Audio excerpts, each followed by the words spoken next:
소중한 나.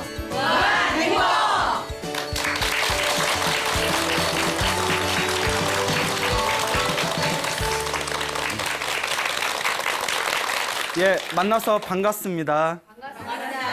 예, 광우 스님이라고 합니다. 여러분들 그 복이 많다, 아이고 복 없다, 아우 박복하다 이런 표현 들어보셨죠? 네. 불교에서는 복이라는 걸 굉장히 중요하게 여깁니다. 그래서 흔히 이런 이야기를 하죠. 복이 많은 사람은 무슨 일을 하든 원하는 걸 빨리 쉽게 얻는답니다. 그리고 복이 없는 사람은 원하는 일을 어렵고 더디게 얻게 된다고 합니다. 그 복이 없는 사람은 아예 얻을 수가 없답니다. 예, 그래서 복이 많을수록 내가 원하는 것을 쉽게 빨리 얻을 수가 있구나. 아, 복이 부족하면 얻기가 힘들거나 복이 없으면 아예 못 얻을 수가 있겠구나. 이렇게 이제 복이라는 표현을 우리가 일상생활 가운데 자주 사용을 합니다. 우연히 TV에서 봤는데요. 어떤 사업을 하신 분이 나오셔서 이런 이야기를 하더라고요. 사업을 해서 성공하는 팔자는 따로 있는 것 같답니다. 열심히 한다고 되는 게 아닌 것 같대요. 예, 동감하십니까? 자기가 사업을 하는데 먹는 장사가 가장 좋다 그래가지고 안전빵은 먹는 장사다. 그래서 한우 전문점을 열었답니다. 한우 고깃집을 열었는데 그의 광우병 파동이 나가지고 어마어마하게 손해를 봤대요. 그래서 뭐 이런 경우가 다 있나. 그리고 두 번째는 이제 그 돼지갈비집을 열었답니다. 하도 광우병 파동에 치가 떨려가지고 이제 돼지갈비를 집을 열었는데 그의 돼지 콜레라가 터졌대요. 그 엄청나게 손해를 봤대요. 돼지 콜레라 때문에. 안 되겠다 싶어가지고 그분이 그래서 삼계탕집을 열었답니다. 자, 여러분 머릿속에 떠오르는 거 있습니까? 그때 조류독감이 터져서 이 3번 연타를 맞았더니 그냥 정신이 없더래요. 그분이 어마어마하게 빚을 짓고 아니 어떻게 하는 사업마다 그렇게 일이 터질 수가 있냐고 그러면서 사업을 해서 돈 버는 팔자는 따로 있는 거 아니냐 그런 생각을 일으킨 적이 있었다고 합니다. 근데 여러분들도 일하다 보면 나는 분명히 열심히 한 것 같은데 그에 걸맞는 어떤 대우라든가 대가를 못 받은 적이 있으시죠? 그리고 또 우리 주변에 보면 별 노력을 안 한 것 같아도 승승장구하는 사람들이 실제로 있습니다. 뭐 대표적인 게 좋은 표현은 아니지만 뭐 금수저라는 얘기 많지 않습니까? 뭐 부모 하나 잘 만난 것 때문에 그냥 건물주 딱 하나 건물 하나 전해받고. 그런데 이 행운이 어디서 오냐? 불교에서는 자기가 전생에 지은 복이랍니다. 그 복이 있어야 행운도 온다. 그래서 복 있는 사람은 무엇을 하든 일이 잘 풀린답니다. 참 이게 어려워요. 여러분은 복이 많은 것 같아요? 적은 것 같아요? 대답하기 애매하죠. 예? 많다고 하기도 애매하고 없다고 하기도 좀 창피하고 예, 여러분들 마음 다 알아요. 예. 자, 그래서 이 복이라는 게 참 중요한데 여러분 복이 정말 많은 사람은 쥐 한 마리로 부자가 될 수가 있습니다. 그 비결을 가르쳐 드릴까요? 옛날에 머나먼 과거 전생에 어느 큰 부자가 있었는데 이 부자가 미래를 예언하는 힘이 있었답니다.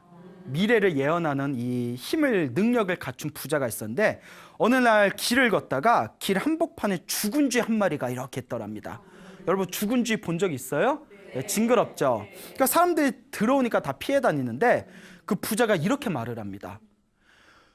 저 죽은 쥐를 누군가 집어간다면 그 사람은 큰 부자가 될 수 있을 것이다. 그 사람들이 지나가면서 막 비웃는 거예요. 예, 이야기 뭐 본론 들어가지도 않는데 막 이러세요? 그 사람들이 어머 뭐 별꼴이야 무슨 죽은 쥐 한 마리 집어가는데 부자가 돼. 그럼 뭐 자기가 집어가든가 뭐 이런 거 있잖아요. 그거 네가 집어가라 뭐. 근데 이제 아무도 안 집어가고 비웃을 때 지나가는 어느 가난한 젊은이가 있었대요. 그 얘기를 딱 듣고 믿자의 본전이잖아요. 그 죽은 쥐 가져간다고 더럽게 하겠지만 혹시 진짜 부자 될 수도 있으니까 그 죽은 쥐를 이렇게 자기가 집어갔대요. 아무도 안 가져가네? 하고 이렇게 쏙 집어갔는데 달랑달랑 집에 갔는데 이제 문제가 생긴 거예요. 가져왔는데 이걸 어떻게 해야 될지 모르겠는 거예요. 뭐 가져오면 부자가 된다더니 부자는커녕 뭐 이제 다 썩으면 막 이제 냄새 나고 부패될 테고. 그래서 이거 어떻게 해야 되나? 어떻게 해야 되나? 고민을 하게 됩니다. 저 쥐를 어떡하나? 데쳐 먹을까? 회쳐 먹을까? 그러다가 이제 고민하다가 내가 아무리 가난해도 내가 어떻게 쥐고기를 먹겠냐? 여러분 쥐고기 안 드셔보셨어요? 네. 옛날 쥐포 쥐고기 아닌가? 그래 알아요. 농담이에요. 예. 뭐 그러면 뭐 곰탕은 곰으로 끓이나? 예? 자 아재 개그라고 하죠. 자 어쨌거나 그 쥐를 어떻게 할까 고민하다가 자기가 친하게 지내던 술집을 찾아갑니다. 그 쥐를 주면서 그 고양이 먹이로 주는 조건으로 동전 한 입을 받았답니다. 어쨌거나 동전 한 입에 그걸 판 거예요, 쥐를. 그래도 그 술집 사장님도 평소에 단골이어서 그런가 그걸 또 사줬네요. 그래 우리 고양이 먹이지 뭐 하고 동전 한 입을 줬는데 그 동전 한 입을 뭘 할까 하다가 그 밖에서 장사하는 상인들을 보게 됩니다. 그 장사하는 상인들을 보니까 다들 이렇게 목말라오고 지쳐하는 게 보이니까 우리 좀 달짝지근한 거 시원한 거 마시면 몸에 힘이 좀 났지 않습니까? 우리 아우야우 나 당 떨어졌나 봐 이런 표현 쓰죠. 그리고 그 동전 한 입으로 설탕을 하나 삽니다. 설탕을 싸서 깨끗한 물에다가 아주 이렇게 설탕물에 이제 시원하게 만들어서 그걸 이제 그 장사하시는 분한테 팔았어요. 그래서 그 동전 몇 입을 받게 됩니다. 그 동전 몇 입으로 이제 설탕물 장사를 하게 됩니다. 그 설탕물 장사를 이렇게 하다가 어느 날 비바람이 크게 불어서 길에 나무랑 나뭇가지가 우수수수 떨어지게 됩니다. 그러니까 이 젊은이가 설탕물을 팔다가 길에 나뭇가지하고 저기 나뭇잎이 막 떨어져 있는 걸 보니까 그게 왠지 아까운 느낌이 든 거예요. 야, 저거 그냥 버리기가 아깝다. 그래서 주변에 있는 사람들한테 설탕물을 이렇게 무료로 주는 조건으로 저 나뭇가지하고 나뭇잎 떨어진 걸 다 모아서 우리 집 앞에다 좀 쌓아다오 부탁을 합니다. 그 사람들이 뭐 설탕물 한 잔 공짜로 마시고 지나가는 길에 그 하나씩 집에다 놔주면 되니까. 그래서 설탕물을 이렇게 사람들한테 나눠준 뒤에 그 길에 떨어진 나뭇가지와 나무잎을 잔뜩 집 앞에다 쌓아놨는데 양이 좀 됐대요. 꽤 양이 됐는데 근데 어느 날 때마침 그 그릇을 굽는 그 도자기를 굽는 사람이 있었대요. 근데 이 사람이 도자기 그릇을 구우려면 땔감이 필요하지 않습니까? 때마침 그거 그릇을 대량으로 주문하는 사람이 있어서 그릇을 급하게 빨리 여러 개를 만들어야 되는데 딱 봤더니 땔감이 부족한 거예요. 이거 갑자기 필요할 때 이거 땔감이 떨어졌냐 하고 나와서 어디 뭐 땔감 될 거 없나 찾아봤더니 저기에 괜찮은 나뭇가지하고 나뭇잎이 수북히 쌓여 있는 걸 보고 그 집에 가서 그 젊은이한테 이거 안 쓸 거면 나한테 팔으라고 값을 톡톡하게 주겠다고. 그래서 제법 큰 돈을 받고 그걸 팔았어요. 괜찮잖아요. 그러면 이제 이 돈으로 여러분들 같으면 이 돈으로 야 이거 갑자기 들어온 공돈이니까 오늘은 광란의 시간을 한번 보내봐. 자 클럽으로 부비 막 이러면 이제 돈을 못 벌어요. 예. 그래서 이제 그 돈을 가지고 더 질 좋은 설탕물을 만든 뒤에 무역 상인들이 모여 있는 큰 시장에 갑니다.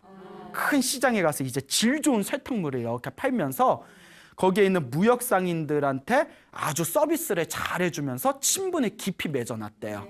이제 단골들을 많이 만들어 놓은 거예요.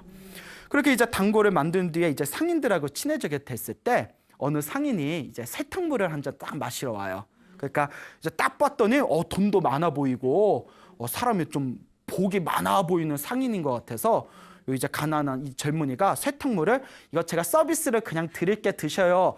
뭐 내가 이걸 몇 입으로 먹으면 되나 하고 돈 주려니까 돈은 집어두고 정 아닙니까? 장사 잘해요. 예? 이게 다 정이죠. 나중에 그 장사하실 때 좋은 정보 있으면 그거나 좀 알려줘요. 머리가 좋아. 그러니까 이 장사꾼이 설탕물이 별거 아닌 것 같아도 사람 감정이 있지 않습니까?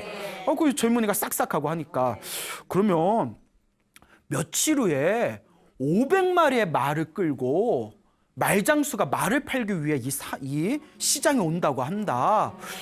그때 좀 장사 좀 하면 득이 될 것 같은데 하고 나름 고급 정보죠. 정보를 주고 딱 갔는데 이거다 싶어가지고 그동안 모아두었던 돈으로 말먹이 풀을 삽니다. 말먹이 풀을 사요. 일생일대 이제 투자죠. 그리고 그 말먹이 풀을 잔뜩 사놓은 뒤에 500마리의 말을 이끌고 말장수가 시장으로 옵니다. 근데 아주 오랫동안 그 길 위에서 이제 말을 데리고 왔기 때문에 말들이 다 지쳐 있잖아요. 그러니까 급하게 말한테 뭘 먹여야 되잖아요. 말을 회복시켜야 되니까. 그때 서프라이즈 하면서 오시기를 기다렸습니다. 이거 말먹이풀 기다리고 있었으니까 이거 빨리 먹이라고. 그거 이제 뭐 그 말 장사꾼은 당장 급한데 이거 이렇게 기다리고 있으니까 잘 됐다 싶어가지고 큰 돈을 주고 그 말먹이풀을 사갑니다. 그거 이제 대박 친 거예요. 그게 이제 대박을 친 뒤에 또 이제 친하게 지내던 어느 상인이 며칠 후면 이제 저기 다른 나라에서 어마어마하게 많은 짐을 가지고 여기로 이제 올 거야 될 것이다. 배를 타고 오는데 그때 그 짐들을 각 나라에다가 유통을 하려면 지금 막 그 일손이 좀 부족하다. 뭐 이런 얘기를 한 걸 딱 듣고는 그래 이번에 또 기회가 왔다 해가지고 말먹이 풀을 통해서 벌어들인 큰 돈으로 마차하고 말을 산 거예요. 마차하고 말을 산 뒤에 기다렸다가 그 배가 도착해서 짐을 이제 나라에다가 유통을 해야 되는데 일손이 부족하잖아요. 그래서 자기가 짐마차를 이용해서 짐을 옮기는 유통업에 끼어들게 됩니다. 그 당시에 유통업의 개념이 있었는지 모르겠지만 유통업에 끼어들면서 그 뒤에 이제 몇 년 후에는 어마어마한 큰 부자가 됩니다. 뭐 때문에? 쥐 한 마리 때문에. 그래서 쥐 한 마리 때문에 자기가 쥐 한 마리를 팔아서 동전을 얻어서 설탕물을 팔아가지고 나무 땔감을 얻어서 그걸 팔아서 더 고급진 설탕물로 상인들의 관심을 산 뒤에 이제 말먹이 풀을 사고 진마차를 사서 유통업을 해가지고 큰 부자가 되었을 때 몇 년 후에 내가 이 은혜는 갚아야 되지 않겠냐. 사람이 은혜는 알아야지. 그거 아주 진귀한 선물을 가지고 그 미래를 예언하던 요 쥐를 집어가는 사람 큰 부자가 될 텐데 라는 사람한테 찾아가서 그 선물을 다 바칩니다. 네, 선생님 덕분에 제가 이렇게 부자가 됐습니다. 부디 받아주십시오 하니까 뜬금없잖아요. 아니, 나는 당신을 알지도 못하는데 그 자초지종을 딱 듣고 나니까 무릎을 딱 치면서 그 사람이 당신이었구나. 그런데 이거는 나한테 줄 선물이 아니다. 왜냐? 복 없는 사람은 그걸 가져가봤자 부자가 된다 안 된다? 안 된다. 당신이 복이 있으니까 그 쥐를 가져가서 행운을 불러일으키고 그 복을 얻고 부자가 된 것이다 라고 이야기를 했습니다. 그러면서 그 미래를 예언하던 큰 부자가 그 젊은이의 지혜와 복덕을 칭찬하면서 자기의 아름다운 딸을 주어서 사위로 삼았다는 훈훈한 해피엔딩이 있습니다. 자, 이것도 쥐 한 마리로 부자가 된 젊은이의 이야기를 통해서 인생에 살아가면서 우리가 내가 원하는 큰 성공을 이루기 위해서는 그 밑바탕에 무엇이 있어야 된다? 복이 있어야 된다는 걸 명심해야 됩니다. 그래서 우리 불교에서는 항상 하는 이야기가 있습니다. 이 세상의 힘 중에서 가장 강한 힘이 무엇이다? 복력이라는 겁니다. 복의 힘이 가장 세다는 거예요. 복 있는 사람은 이긴다, 못 이긴다? 못 이겨요, 여러분. 예? 아무리 힘이 좀 UFC나 무슨 격투기 아주 힘이 센 그런 격투기 선수가 있다더라도 복 있는 사람은 못 이겨요. 복 있는 사람 치려고 할 때 내가 복이 딸리면 갑자기 뭐 배탈이 난다거나 갑자기 뭐 하늘에서 뭐 돌덩어리가 떨어진다거나 복 있는 사람은 못 이깁니다. 그래서 우리가 그 뭐 중국의 역사를 보면 수많은 장군들의 이야기 있잖아요. 희한한 게 분명히 죽어야 할 고비에서 기적같이 살아나는 이야기가 있어요. 우리 같으면 벌써 죽었을 거야. 우리 같으면 가만히 있었으면 화살을 피해가는 거 화살 피한다고 피하다가 오히려 화살을 맞는 그렇지 않습니까? 근데 그 옛날에 그 유명한 장수들 천하의 패권, 천하를 통일한 그런 어떤 장군들을 보면 한결같이 남들 같으면 평범한 사람들 같으면 100번 죽었어야 할 상황에서도 살아남는 기적 같은 경우를 역사책에서 볼 수가 있습니다. 그 사람들은 뭘 가지고 타고난 걸까요? 복이 있었던 거예요. 예, 이만큼 복의 힘이 참으로 중요하다. 명심을 하시길 바랍니다. 여러분, 얼토당토 없는 주문 하나로 인생에 큰 성공을 거둔 사람이 있다면 믿으실 수 있겠습니까? 그 불교 우리 설화에 보면 굉장히 재미난 이야기가 또 하나 있습니다. 그 어떤 젊은이가 있었는데 굉장히 머리가 나빴다고 합니다. 너무 머리가 나빴는데 심각하게 나빴다고 합니다. 너무나 머리가 나빠서 이 사람이 고민하다가 그럼 내가 지혜로운 스승을 만나야 되겠다.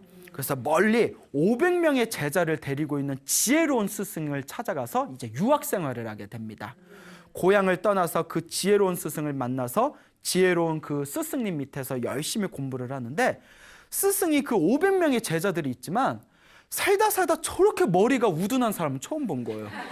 야, 내가 수십 년 동안 별의별 사람들 만났지만 어쩜 저렇게 머리가 멍청할까. 근데 미워할 수가 없는 게 너무 착한 거예요. 너무 착하고 성실하고, 스승이 죽어라 하면 막 죽는 신용을 하고, 죽어 하면 나 진짜 죽는다 절벽에서 막 떨어지려고 그러고, 너무 착하고 순수하고 순진하니까 스승이 정이 안 갈 수가 없는 거예요. 그래서 각별하게 더 신경을 써줬는데도 너무나 머리가 우둔해서 스승이 이제 고민을 합니다. 아, 저 착한 제자에게 무언가 선물을 주고 싶은데 도저히 머리가 나빠서 내가 아무리 좋은 나의 지혜를 전해주려고 해도 방법이 없구나. 고민하다가 이 스승이 당신 딴에는 나름대로 최고의 주문을 하나 만들어냅니다. 그리고 이제 제자를 불러냅니다. 제자야, 내 몇 년 동안 내 밑에서 네가 공부를 했지만 더 이상 앞으로 몇 년 동안 더 공부를 한다 하더라도 그거는 더 이상 시간이 무의미할 것 같다. 대신 우리 착한 제자를 위해서 내가 정성스럽게 만든 주문이 있다. 이 주문을 가르쳐 줄 테니까 이제 집에 가면 아침에 눈 뜨면 저녁에 잠들 때까지 이것을 항상 되뇌어라. 너 평생 동안 이것을 절대 잊어먹지 말아라 하면서 주문을 하나 가르쳐 줍니다. 그 주문이, 잘 들어보십시오. 못된 짓을 하고 있구나. 못된 짓을 하고 있구나.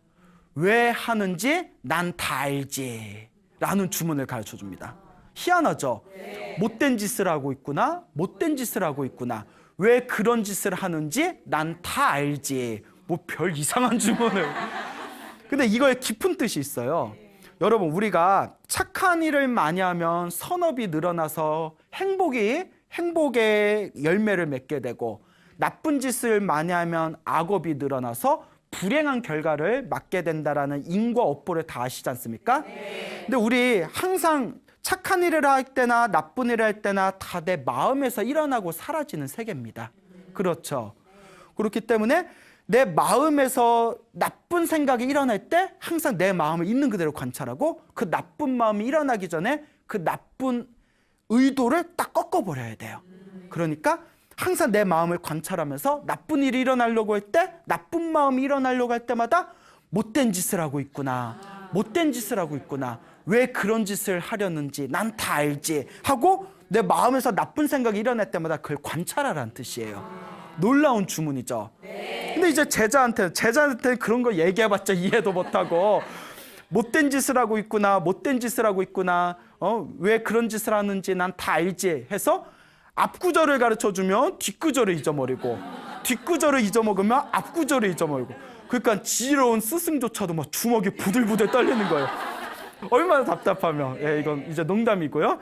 그래서 이제 스승이 인내심을 가지고 결국 그 주문을 다 가르쳐 줍니다. 그 별것도 아닌데 힘들게 가르쳐 준 뒤에 스승이, 됐다, 이제 떠나라. 이 주문을 절대 잊지 말고 떠나라. 그리고 이제 이 주문으로 항상 네가 이 주문을 새겨가고 이 주문을 항상 마음으로, 입으로 항상 외우고 다닌다면 분명히 너에게 좋은 일이 생길 것이다 하고 이제 제자를 보냅니다. 그 제자가 이제 스승에게 다 답변 인사를 하고 이제 집으로 돌아오게 되죠. 근데 그 나라에 왕이 하나 있었다고 합니다. 굉장히 훌륭한 왕이었다고 해요. 굉장히 훌륭한 왕이었는데 이 왕이 어느 날 이런 생각을 합니다. 많은 사람들한테 내가 하고 있는 정치가 어떠냐라고 물어보면 다들 내 앞에서 칭찬하기가, 다들 칭찬만 하지 내 앞에서 진정으로 비판하는 사람은 아무도 없구나. 그러니까 내가 사람들의 진짜 속마음을 알고 싶다. 그러니 왕의 입장에서 물어보면 다들 거짓말을 할 테니까 내가 옷을 바꿔가지고 몰래 시장에 가서 사람들이 하는 얘기를 몰래 엿듣고 사람들이 하는 일을 가만히 감시해보자. 그러면 분명히 내가 정치를 제대로 하는지 못하는지 진실이 드러날 것이다. 우리로 말하면 뭐 국정사찰 정도 되나요? 자, 말도 많고 탈도 많은 국정사찰. 자, 하여튼 이제 이렇게 왕이 옷을 변복을 합니다. 일반 평범한 옷을 입고 아무한테도 알리지 않고 몰래 시장에 가서 시장에서 술집에서 막 사람들을 이야기하고 떠드는 걸 몰래 감시합니다. 저 새끼 내 욕하네. 뭐 왕을 욕하네. 막 하면서 다들 어떻게 사나 하고 이렇게 이제 지켜보고 감시하고 엿듣고 있는데 그때 그 젊은이가 그 왕이 몰래 이제 사람들이 엿듣고 있는 것을 있는 그 자리에 이렇게 쓱 지나가는 거예요. 옆에 시장을. 지나가는데 지나가면서 젊은이가 갑자기 못된 짓을 하고 있구나. 못된 짓을 하고 있구나. 왜 그런 짓을 하는지 남 다 알지 하면서 지나가는 거예요. 그 제자는 그 젊은이는 스승이 가르쳐준 주문이라서 그걸 이렇게 주문처럼 외우고 간 건데 왕이 깜짝 놀래가지고 내 정체를 아나? 왕이 몰래 옷을 갈아입고 사람들 무슨 얘기하나 엿듣고 있으니까 아유 왕이라는 사람이 저렇게 못된 짓이나 하고 있고 왜 그런 짓을 하는지 난 다 알아. 놀래가지고 야 평범한 사람이 아닌가 보다. 아무한테도 알리지 않는데 어떻게 나를 꿰뚫어 봤을까. 저 사람은 지혜로운 사람이 분명하다. 몰래 그 젊은이를 이제 미행을 합니다. 그 젊은이는 미행을 하든가 말든가 알아요 몰라요? 모르죠. 그냥 걸으면서 못된 짓을 하는구나. 못된 짓을 하는구나. 난 다 알지 하면서 집에 쓱 들어갔는데 이제 집 밖에서 왕이 몰래 이렇게 이제 감시를 하고 있는 거예요. 몰래 이렇게 감시를 하고 있는데 그 젊은이가 살고 있는 집 옆에 큰 부잣집이 있었대요. 큰 부잣집이 있을 때 그날 도둑 2명이 들어옵니다. 도둑 2명이 그 큰 부잣집을 몰래 털기 위해서 담 밑에서 몰래 숨어 있었대요. 몰래 숨어 있어서 조금만 시간을 기다려서 더 밤이 깊어지면 우리가 몰래 들어가서 우리가 도적질을 하자 하고 기다리고 있는데 그 부잣집 옆에 그 젊은이 집이 있잖아요. 이제 잠잘 때가 되니까 이 제자가 그래 자기 전에 마지막 마무리 주문을 해야지 하고 이제 마지막 마무리 주문이니까 큰 소리로 못된 짓을 하는구나. 못된 짓을 하는구나. 왜 그런 짓을 하는지 난 다 알지 하니까 도둑이 재발절이잖아요.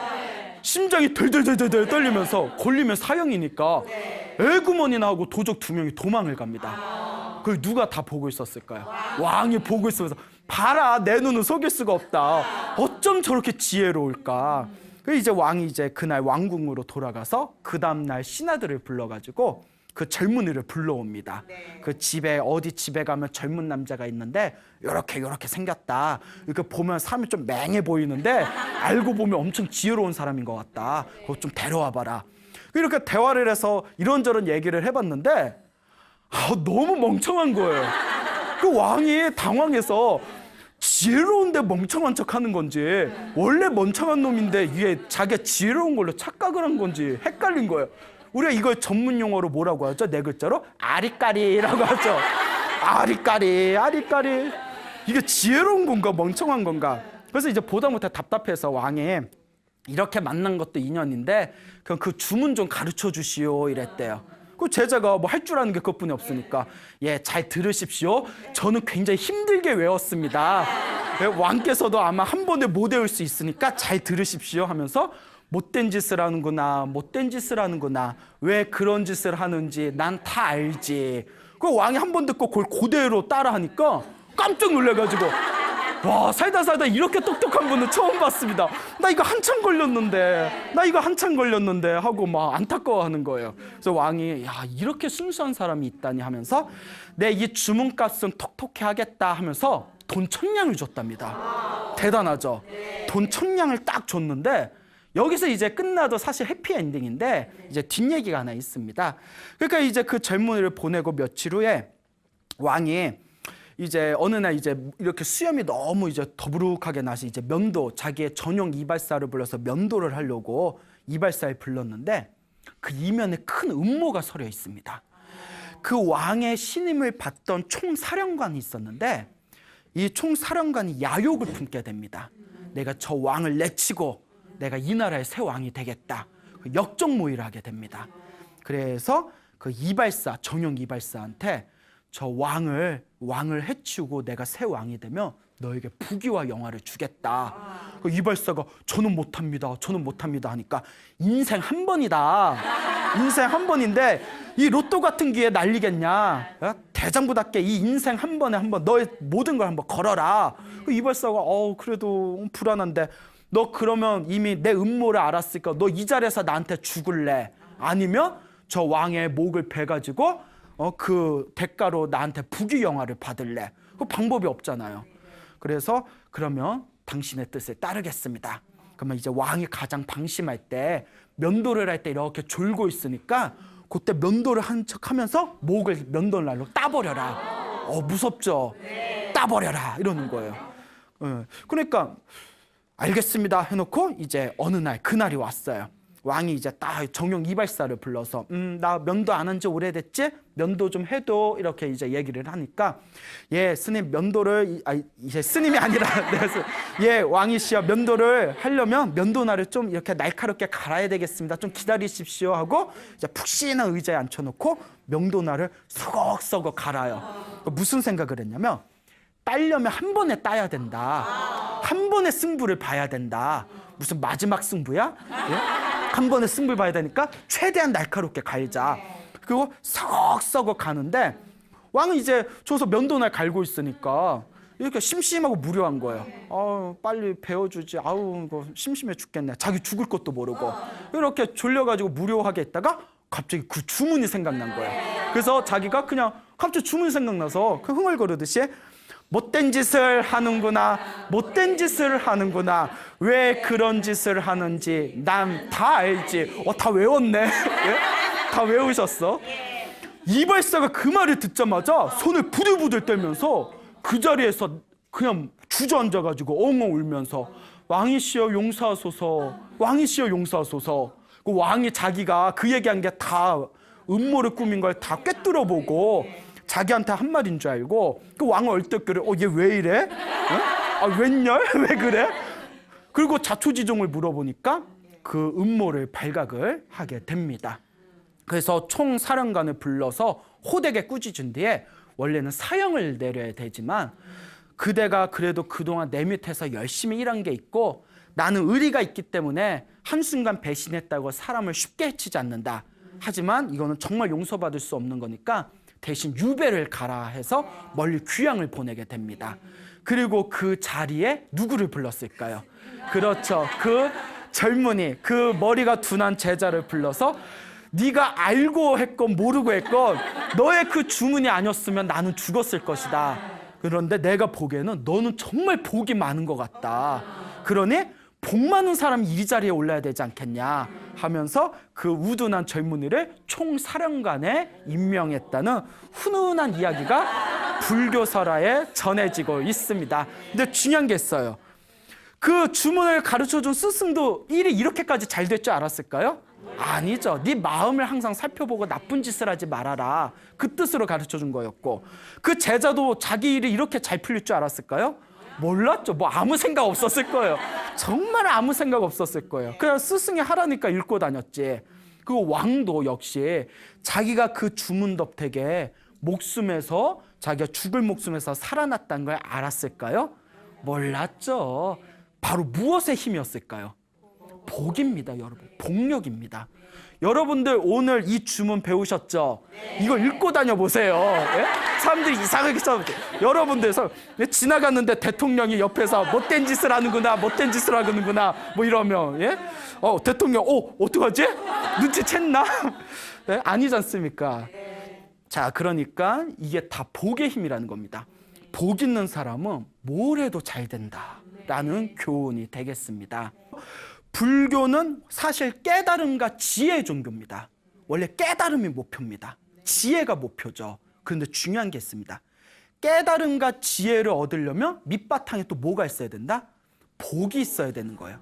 복이 있어야 수행을 할 수 있고, 복이 있어야 좋은 스승을 만날 수 있고, 복이 있어야 좋은 도반을 만날 수 있고, 복이 있어야 수행하는데 공부하는데 전념할 수가 있습니다.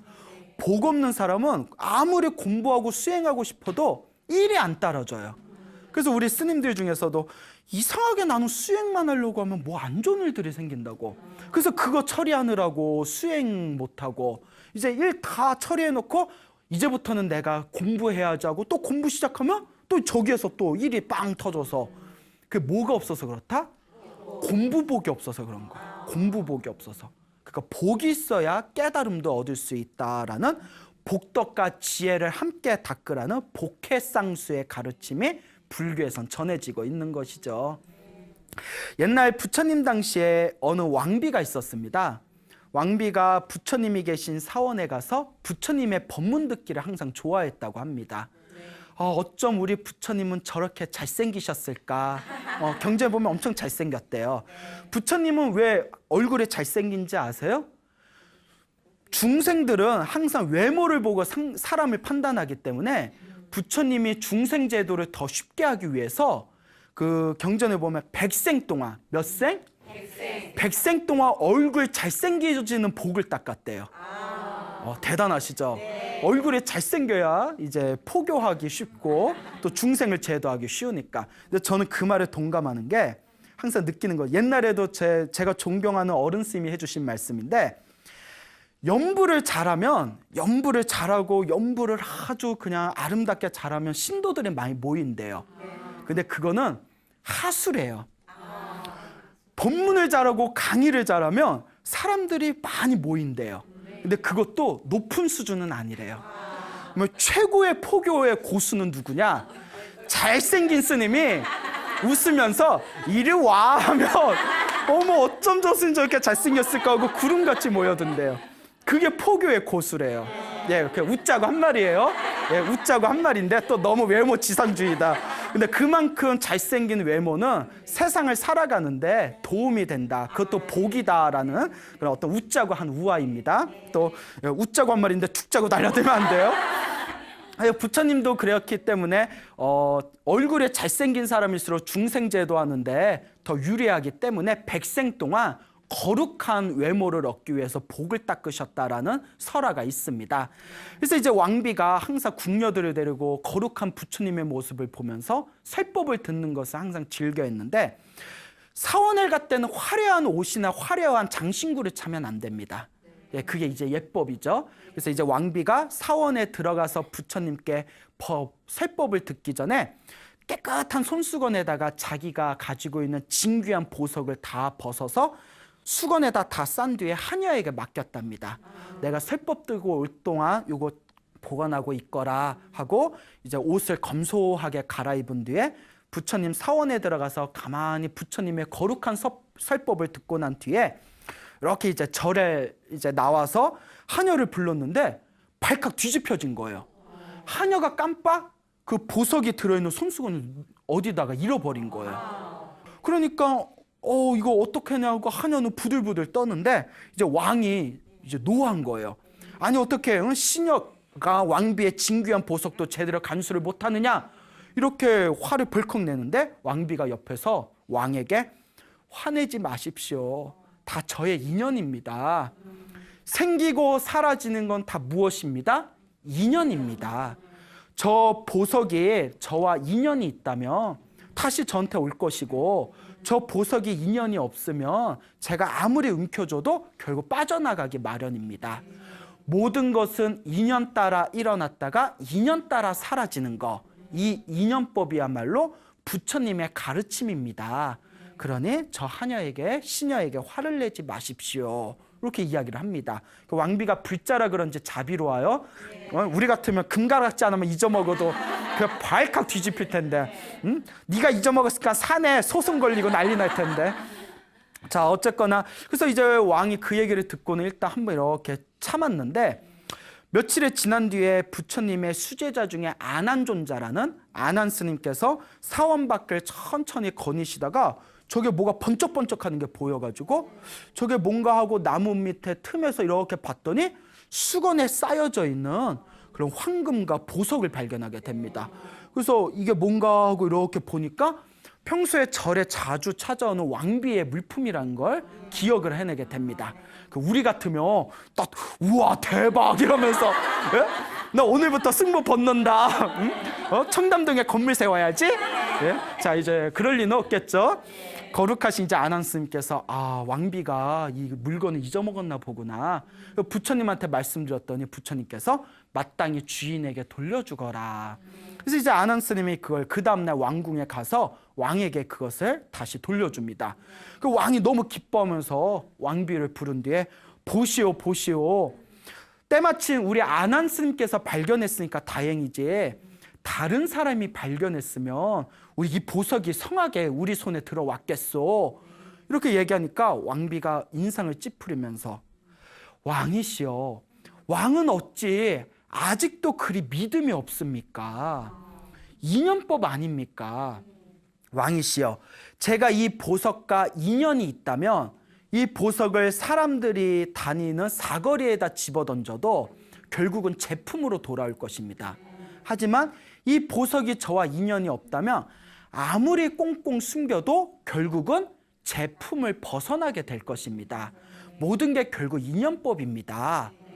그러니까 왕이 말은 맞는 말인데 기분 더러워요. 아니 내가 무슨 말만 하면 왕은 왜 이렇게 부처님 법도 잘 이해를 못합니까? 이럴까? 그 속으로 야 네가 그렇게 잘났어? 그런 마음 생길 수도 있잖아요. 근데 사람이 너무 옳은 말만 따박따박해도 좀 정내미가 없거든요. 약간 그런 거 있죠. 네가 그렇게 잘났냐?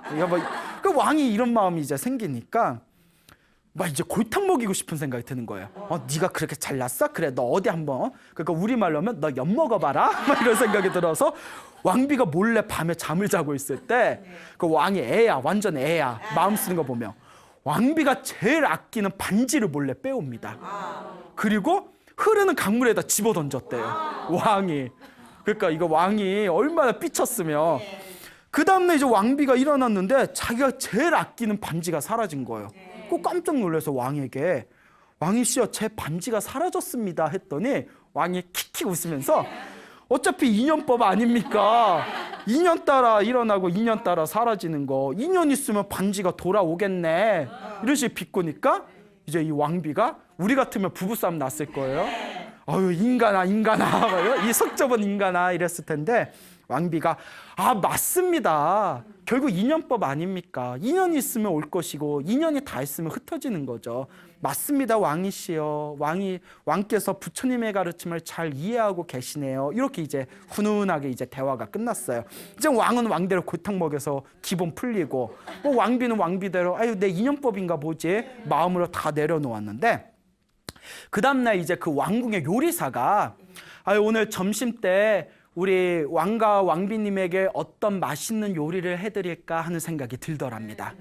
그래서 오랜만에 생선 요리를 해드릴까? 그래서 이제 시장을 딱 갔는데 줘서 아주 그냥 푸드덕거리는 큰 싱싱해 보이는 생선이 있는 거예요. 그래서 요 놈으로 생선 요리 해야 되겠다. 그 이제 짊어지고 와서 이제 요리장에 다 와가지고 이제 내가 요리를 해야지, 이제 이렇게 손질을 해야 되지 않습니까?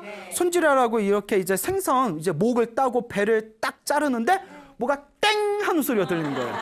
눈치채셨죠? 네. 땡 해서 이게 전국 노래자랑 땡도 아니고 뭔가 싶어서 봤더니 평소에 왕비가 제일 아끼던 그 반지였던 거예요. 그래서 이게 왜 여기 있지 하고 그걸 꺼내가지고 깨끗하게 닦아서 왕과 왕비가 식사를 기다리고 있는 이제 그 요리장에 그 식사하시는 그 식당 장소에 가가지고 왕비씨요 이거 혹시 왕비 거 아닙니까 하고 딱 돌려드렸더니 왕도 놀라고 왕비도 놀라고 옆에 있는 시녀도 놀라고 하늘도 놀라고 땅도 놀라고 그 자리에 있는 사람들이 다 놀란 거예요. 그때 왕비가 고요히 미소를 지으면서 우리 같으면 난리버섯을 떨었을 거야. 봐봐 이것 봐. 봐봐 다 알아서 돌아오잖아. 역시 난 잘났어. 이럴 수도 있는 상황인데 미소를 지으면서 이 반지가 아직 저와 인연이 있나 봅니다. 그때 왕이 비로소 가슴에 시원한 어떤 감동과 희열을 느끼면서 부처님의 인연법이 하나도 틀린 게 없구나. 인연이 있으면 모이고 인연이 닿으면 움켜쥐려 해도 흩어지는 게 바로 이것이 부처님의 인연법이구나. 그리고 그 다음날 부처님께 찾아가서 왕이 부처님께 삼배를 올리고 법을 청합니다. 그때 부처님께서 이와 같이 말씀하십니다. 그와 같다 왕이여. 모든 것은 인연 따라 일어나고 인연 따라 사라지는 법. 좋은 인연을 만나려면 마땅히 복을 지어라. 복의 힘이 가장 위대하다. 선업을 지어라. 선업을 지으면 항상 좋은 일이 생긴다. 공덕을 쌓아라. 공덕이 있으면 무슨 일을 하든 항상 모든 소원을 성취하게 되리라 라고 말씀하시는 그런 본문이 있습니다. 여러분, 이와 같습니다. 여러분들 살다 보면 좋은 일 생길 때도 있죠. 네. 나쁜 일이 생길 때도 있죠. 네. 근데 오늘 느끼셨죠? 네. 다 인연법입니다. 네. 여러분들이 전생에 지었던 여러분들의 업에 의해서 좋은 인연이 일어났다, 좋은 인연이 흩어지고, 나쁜 인연이 일어났다, 나쁜 인연도 언젠가는 흩어집니다. 좋은 업도 나쁜 업도 결국은 내가 지은 업입니다. 항상 좋은 인연을 만나려면 항상 복을 짓고 선업을 짓고 공덕을 쌓는 길밖에 없습니다. 그러니 여러분, 기도하십시오. 복과 선업과 공덕을 항상 쌓고 지어나가시기 바랍니다. 항상 마음을 잘 다스리시기 바랍니다. 이와 같은 부처님의 가르침을 통해서 여러분들의 삶을 아름답게 가꾸어 나가시기 바랍니다. 여러분, 행복해지고 싶습니까? 네. 행복한 삶을 창조하고 싶습니까? 네. 복을 지으십시오. 선업을 지으십시오. 공덕을 쌓으십시오. 복과 선업과 공덕의 힘이 여러분들을 진정한 행복의 길로 이끌어 줄 것입니다. 여기서 마치겠습니다. 소중한 나 무한 행복!